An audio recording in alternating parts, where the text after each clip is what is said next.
سلام. امروز توی این ویدیو میخوام راجع به یکی از کارگردان‌های مورد علاقه‌ام و اصلا مورد علاقه‌ام از اون کارگردان رو راجعش صحبت کنم و احتمالاً این ویدیو قرار در 2 پارت باشه، چون وقتی میخواستم ببینم مثلا چیا رو میخوام بگم و اینا اینجوری بودم که قطعا توی ویدیو جا نمیشه، واسه همین توی این ویدیو معرفی میکنم و صرفا یه جزئیات کوچیکی راجبش میگم و توی ویدیو بعدی که احتمال خیلی زیاد ساخته میشه با رفرنس های بیشتر و صحبت های بیشتری راجبش صحبت میکنم.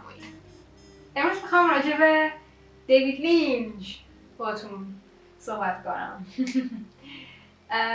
و اثر مورد علاقه هم ازش توین پیکسه. من بیشتر از این که لینچ رو به عنوان یک فیلمساز دوست داشته باشم، بیشتر به عنوان یک آرتیست قبولش دارم، چون اونقدری فیلم نساخته، یعنی نسبت به کارگردانای دیگه تعداد فیلماش خیلی کمه و خب بیشتر کار دیگه هم انجام میده، مثلا نقاشی میکشه، آهنگسازه، میخونه و یه سری آبجکت میسازه مثل میز و مجسمه و اینجور چیزا. بعد در کنارش حالا فیلمسازی هم انجام میده. بیشتر مردم دنیا به نظرم لینچ رو به خاطر این میشناسنش که یک آدم بسیار خلاقی بوده و یه جورایی ایده هاش نایاب و ریر هستن. من حس میکنم انقدر آخر سال لگت میزنم به این میز که پرت میشه پایین. آره، واسه همین منم به عنوان یک آرتیست بیشتر قبولش دارم و دوستش دارم و اینا. توین پیکس در واقع یک سریاله و تنها سریالیه که من به عنوان یک اثر سینمایی قبولش دارم، چون خیلی کامله. احساس میکنم کامل ترین چیزیه که تو زندگیم دیدم. یعنی همه توقعات من رو از یک اثر سینمایی کاملا اصطلاح برآورده میکنه، خواسته های من رو برآورده میکنه. مثلا موسیقیش غنیه، طراحی صحنه و لباسش غنیه، سینماتوگرافیش غنیه، کارگردانی و نویسندگی خیلی خوبی داره، بازیگرای خیلی خوبی داره. از همه مهمتر پلات داستانه و پلات سریاله و به نظرم این بهترین چیزیه که من دیدم تو زندگی، کامل ترین چیزیه که توین پیکس در واقع 3 تا فصله و 2 تا فیلم داره. ترتیبش به این شکله که شما باید اول فصل 1 و 2 رو ببینید، بعد فیلم توین پیکس فایر واک ویت می رو باید ببینید و بعد توین پیکس میسینگ پیسز که فایر واک ویت می واسه سال 1992 و میسینگ پیسز هم واسه سال 2014. فصل 3 سریال رو سال 2017 ریلیز کردن که در واقع میشه 25 سال بعد از اولین فصل توین پیکس و حالا چراش هم به خاطر تنبلی کارگردان و یا کمبود بودجه و این بهونه‌ای که مثلا ما تو ایران داریم نبوده. داستان توین پیکس از این قراره که داستان قتل یک دختریه و در طول سریال دنبال قاتلش میگردن و خیلی جالبه. اصلاً مثل سریال های جنایی کلیشه‌ای نیست که مثلا صرفا یکی میمیره و مثلا یه سری کاراگاه و پلیس و اینا دنبال سرنخ بگردن.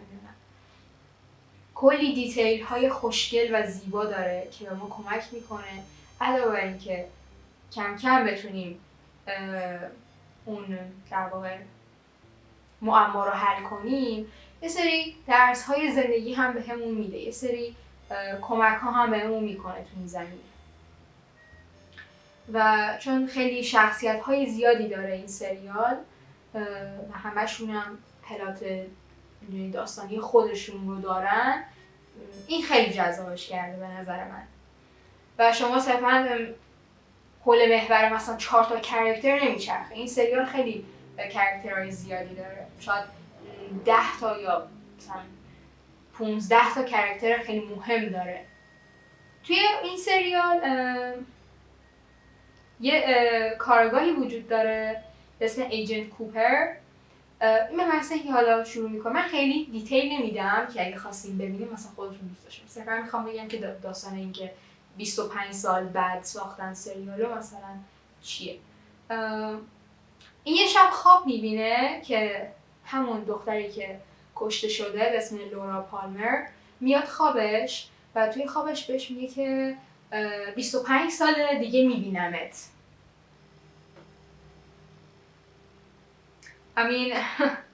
آره، البته من چون سریال رو دیدم یه خورده الان اینجوری هم شاید مثلا به نظر شما اینجوری باشه که خب یعنی چی، ولی خیلی جالبه. یعنی اگه توین پیکس رو دیده باشید میدونی که توین پیکس خیلی تم قرمز داره، واسه همین من امروز سعی کردم که خیلی با تمای قرمز استفاده کنم.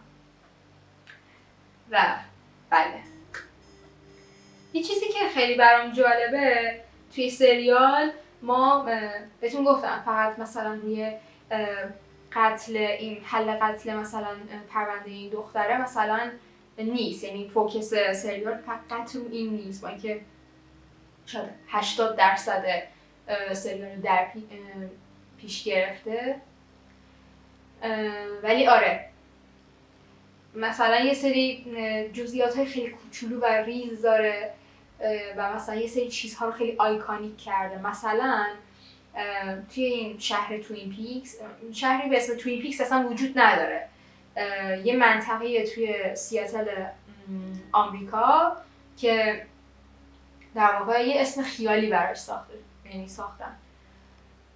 ولی آره مثلا تو همین شهر توین پیکس یه کافه رستورانی هست به اسم دابلار. این یه سری پای آلبالو داره که مثلا کل اون شهر عاشق این پای آلبالو هست. بعد مثلا لینچ اینو یه جوری در واقع مثلا نشون میده که مثلا منی که تو ایران دارم این سریال میبینم و اون نخورم میفهمم که چقدر خوشمزه است و چقدر جذابه. همین چیزا خیلی ریز و کوچولوئه که سریال رو جذاب میکنه. دهنم خوش شد، میخوام کوک بزنم.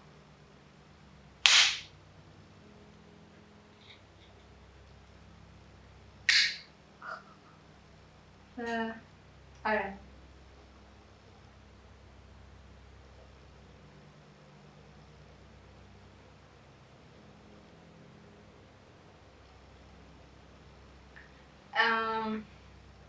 داشتم میگفت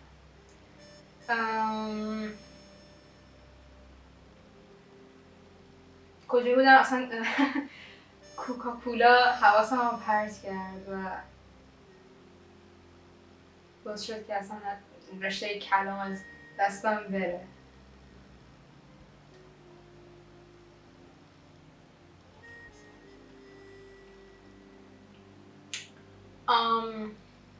موسیقی هایی که توی این فیلم استفاده شده، این ورش ساخته شده، انقدر آیکونیک و قشنگن که شما احتمالاً بعد از تمام کردن سریال تا مدت‌ها روی در واقع آهنگ‌های این سریال قفل می‌کنین.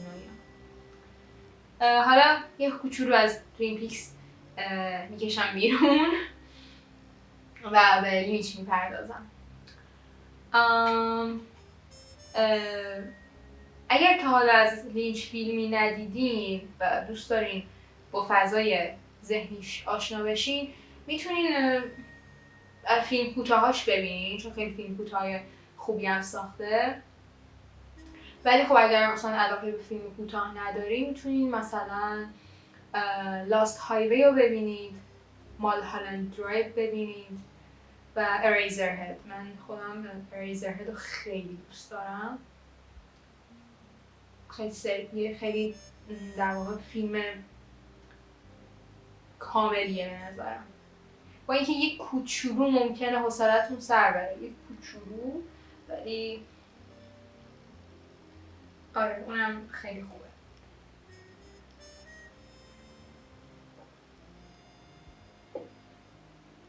خلاصه که من از لینچ 2 کتاب دارم که خیلی کتابای خوبی هستن.